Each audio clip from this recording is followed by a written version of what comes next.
Hello guys! Hello Earth Signs! Hello Gemini, Libra, and Aquarius!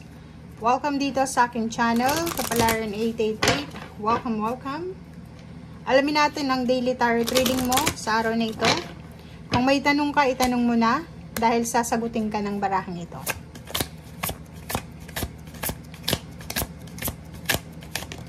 Okay, ito yung sagot niya.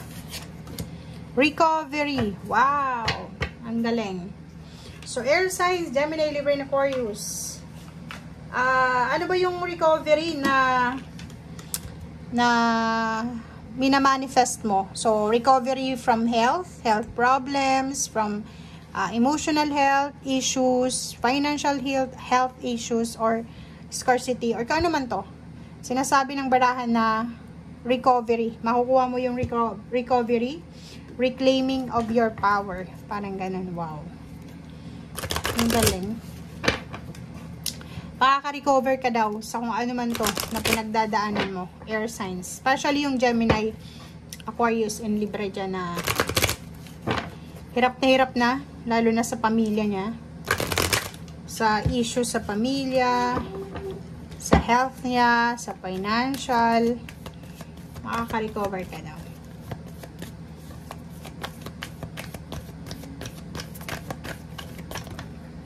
Okay. Meron kang 2 cards dito. Wow, sudden wealth and judication. Ang galing na ito.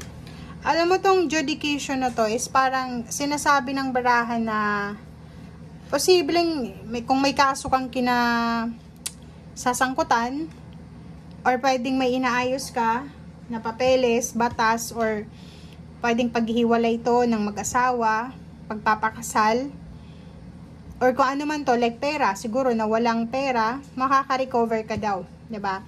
Sudden wealth is a manifestation to. So, ibig sabihin niya, isang lump sum, isang unexpected windfall ng money, isang swerte, good fortune, good luck. So, posibleng manalo ka sa kaso, makuha mo yung papabor sa'yo yung hustisya, mare-recover mo. Like for example, if money to na scam ka, naloko ka, posibleng ma-recover mo yung pera na scam sa'yo or nawala sa'yo. Okay, and pwede din sa inyo dito na if ever na natalo ka, 'di ba? So posibleng manalo ka ulit, ma-recover mo yung natalo sa'yo.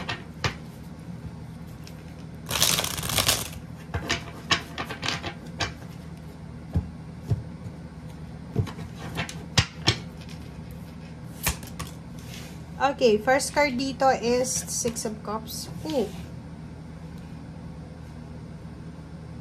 Okay. Nakikita ko sa'yo dito may mga gustong bumalik sa buhay mo or gusto kang balikan sa buhay mo. Mga nangyari sa nakaraan or pwedeng mga relationship to, habits, issues, or kung ano man to na nangyari sa nakaraan. It's either good or bad, happy or sad na memories.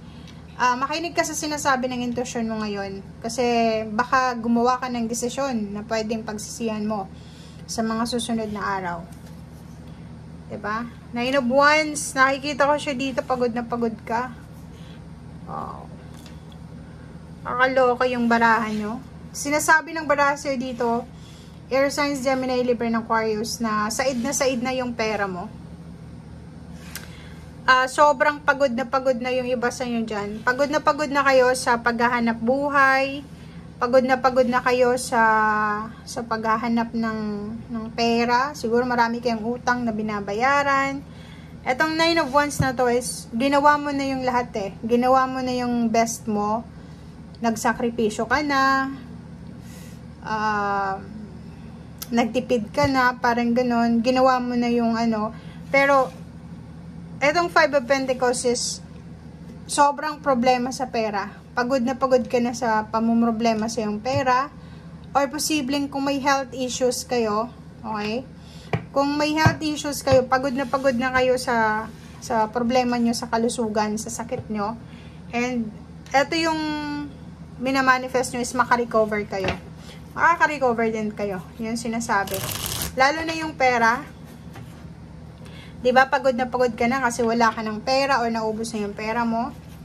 Isang unexpected windfall na pwedeng magdala sa'yo ng recovery sa usaping pera. Or pwedeng pagod na pagod ka na dahil ang dami mo nang nagastos na pera sa kaso, pero wala pang resulta. Dito sa barahan to, sinasabi na konting tiis pa dahil makukuha mo na yung positive result para sa'yo.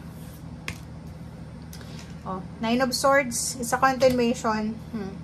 If ever man na hindi ka makatulog sa gabi, or parang balisa, nagkaka-anxiety na, may mga issues na sa health dahil sa problema sa pera, emosyonal, sabi ng Empress card dito na take care of your body. Yun yung sinasabi dito na pinaka-importante na kailangan mong gawin ngayon is if nakaka-experience ka ng sleepless nights, insomnia, depression, anxiety dahil sa problema sa pera or problema sa health mo, kailangan mong alagaan ang sarili mo kasi ang Empress is parang ano yan abundance energy yan na hindi mo makukuha yung abundance as long as na hindi mo naalagaan yung sarili mo, diba? Okay, nakikita ko rin sa'yo dito na pwedeng ikaw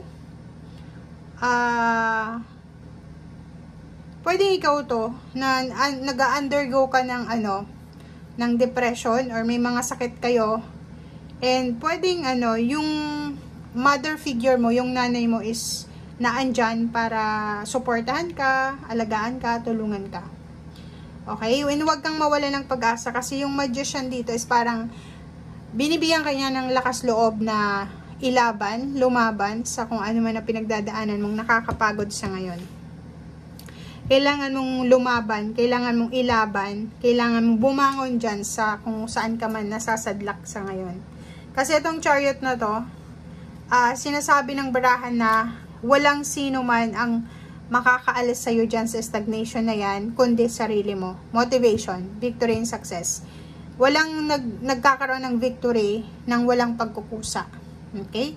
So, kahit naisipin mo na sadlak ka na sa kahirapan, sa sakit, or sa kung ano pa man, sinasabi ng brasser dito na kumilos ka. Ace of Cups. Simulan mo ulit na magtiwala, simulan mo ulit na maging positive. Okay? Ang nakikita ko dito na parang may sakit is Libra ba? Libra, pwedeng dahil sa siguro yung sakit mo Libra is dahil sa sobrang workaholic ka. Workaholic or tatrabaho ka sa gabi, sa umaga, or pwedeng may bisyo ka pa, so na medyo na yung katawan mo, na stress. So ngayon, sinasabi ng barahan na huwag kang mawala ng pag-asa. Kasi